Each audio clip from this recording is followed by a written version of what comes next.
vamos falar sobre controladores de processo, ou mais propriamente o N1200. Esse controlador, tá, a gente chama ele de controlador universal, né, em função da versatilidade dele.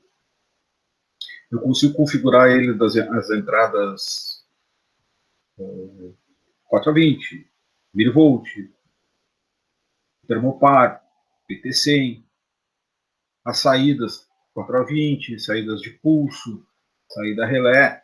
Então, ele se torna universal porque eu consigo utilizar ele em todas as variáveis de processo, ou as mais utilizadas, tá? Então, claro que a gente só precisa cuidar com a questão de unidade, né? Então, vejam uma coisa interessante, né? Eu consigo entrar com qualquer sensor, eu consigo entrar com qualquer tipo de entrada, né? 420, desde que seja 420 ou milivolt, né? E aí, essa indicação superior aqui, ó, né, ela vai me indicar a variável cuja o sinal 420 vai estar relacionado. Então, eu só preciso ter esse cuidado de saber indicar no painel, em algum lugar, qual seria a unidade, né, de engenharia. Exceto o nível, né? Então, o nível, geralmente, a gente trabalha com percentual, então de 0 a 100%. As demais, a gente precisa ter esse cuidado aí. Então, como eu falei, entra vários tipos de sinais e sai alguns tipos de sinais, principalmente 4A20 e PWM. Tá? Eu consigo fazer controle on-off e controle proporcional, que seria o famoso PID. As configurações podem ser realizadas, né, diretamente através das teclas, que são esses caras aqui, ó. Né? Então a gente vai ver no próximo slide alguma coisa referente a isso. E também posso fazer via software. E aí é onde eu uso o nconfig. Tá? E embora eu particularmente acho muito prático, né, a interface via botões, né, que pouco utilizo o nconfig. Tá? Mas é uma ferramenta quando está em rede, né, normalmente 485. Se eu tenho ele em rede, então eu preciso aí sim, de repente, um software, no caso do nconfig, para nos ajudar, que aí fica realmente mais prático, ok? Bom, olha só, o que nós temos aqui, tá? Então, nós temos a primeira parte aqui, onde tem esse 1200 grande, é a tela normalmente que a gente vai ver a variável de processo. Então, aqui, se a gente estiver medindo alguma coisa, que a gente vai estar indicando aqui. Esse item 1200 menor, né, que seria um display auxiliar, ele geralmente vai dar as condições que a gente tem. No caso, set point, o valor do set point, o valor desejado, ele pode nos dar a saída manipulada, né, a variável manipulada, saber qual percentual da saída, ele vai nos indicar parâmetros, certo? E vai nos auxiliar durante a programação do nosso N1200. Aqui nós temos os sinalizadores de comunicação. Quando a gente tem uma autossintonia, tá? O que significa isso? A autossintonia é quando ele está fazendo o processo do algoritmo PID automaticamente.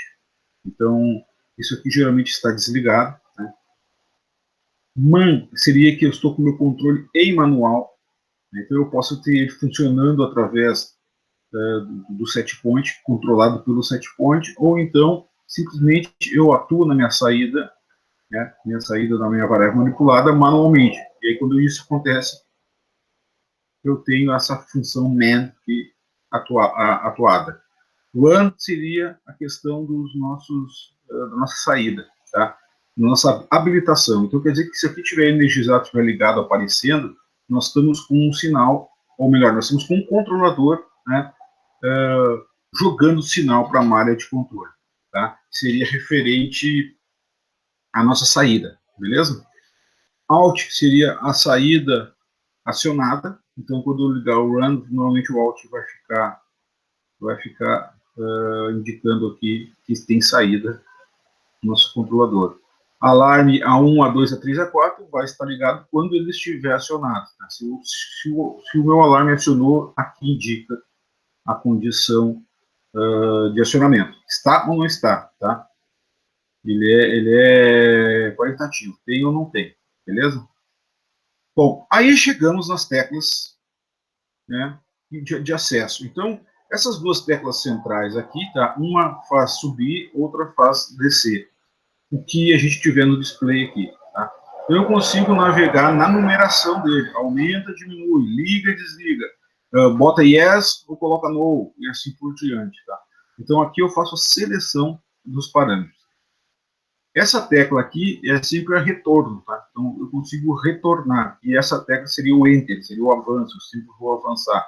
Para mim acessar a configuração, o que eu faço? Eu pressiono essa tecla aqui de back, de retorno, né? E depois eu pressiono a nossa tecla P.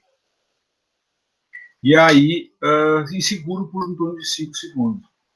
Chegando em 5 segundos, por aí, o que vai acontecer? Vai entrar num outro status, né?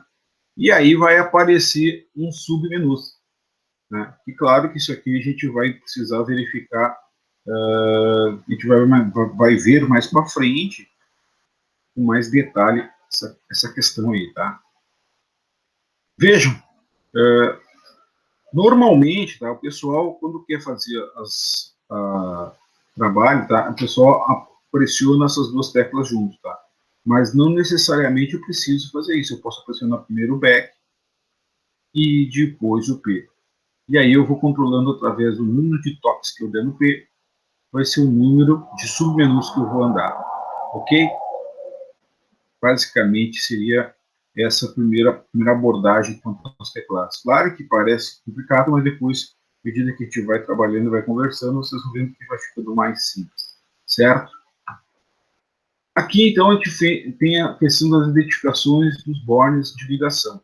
Então, olha só, a gente vai usar de 1 até 12, que vai ser a nossa conexão usual lá no nosso laboratório, tá? 13, 14 e 15 não tem, se não me engano, não tenho certeza, mas não tem. Né, não tem essa condição, que é opcional, ok? E esse 485 não me recordo agora, tá? Mas nós não vamos usar. Então, o que nós vamos ter? Nós nunca podemos esquecer, nós temos aqui a nossa alimentação 1 e 2, pode ser 110 ou 240 volts, ou 24 volts DC. Então, de 100 a 240 volts vai ser AC, 24 DC, certo? E aí, isso aqui só é alimentação. Saída 3 e 4, 5 e 6 se referem aos alarmes. Então, são contatos secos, como está aqui. Simplesmente um contato que aí a gente precisa ter energia externa e ele fecha o contato e faz ligar a carga. Tanto um quanto o 2.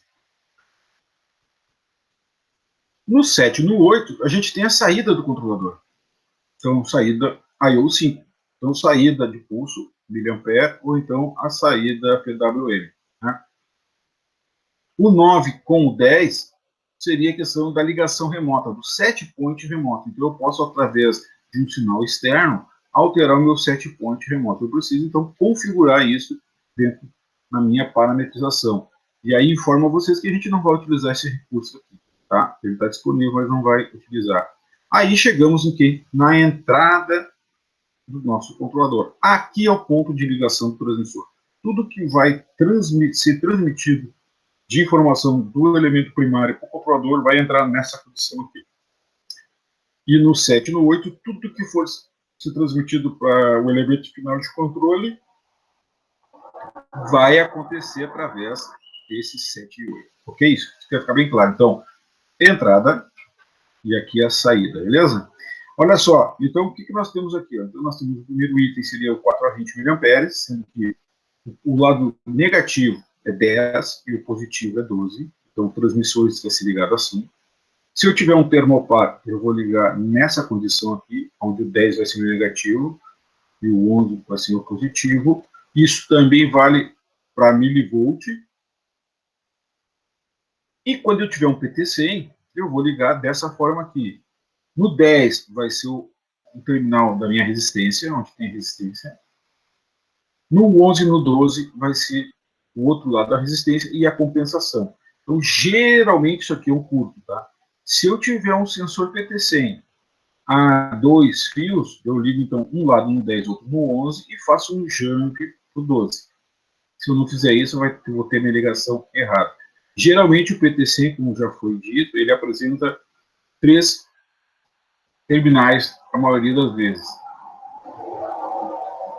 Ou ele é um vermelho e dois brancos, mas também pode ser um branco e os dois vermelhos. Então, o que difere geralmente vai no 10. Certo? Basicamente, essa é a forma de ligar o nosso instrumento. E a gente precisa respeitar isso, tá? E, claro, e fazer a parametrização dele. Ok? Aí a gente vai conseguir, através dessas ligações aqui, a gente vai conseguir fazer ele funcionar perfeitamente. Certo?